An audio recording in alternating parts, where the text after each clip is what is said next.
सुबह सुबह खेसारी लाल यादव जी का एक बहुत ही बवाल गाना रिलीज होता है दोस्तों, अंधेका फिल्म्स कंपनी के माध्यम से, जिस गाने पर अभी के टाइम पर 1 लाख से भी ज़्यादा व्यूज मिल चुके हैं। इतने लोगों ने मात्र 3 घंटों में देख लिया है इस गाने को और 10,000 से भी ज़्यादा लोगों ने लाइक कर दिया है।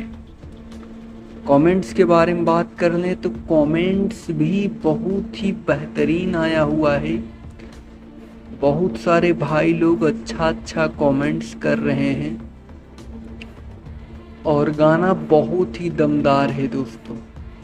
आप अगर गाना सुनेंगे तो आपको मालूम चल जाएगा कि गाना वाकई में बहुत ही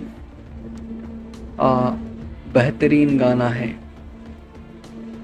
तो मेरे प्यारे भाई, मेरे प्यारे दोस्तों, चैनल को ज़रूर सब्सक्राइब कर लीजिएगा ऐसे ही न्यूज़ देखने के लिए।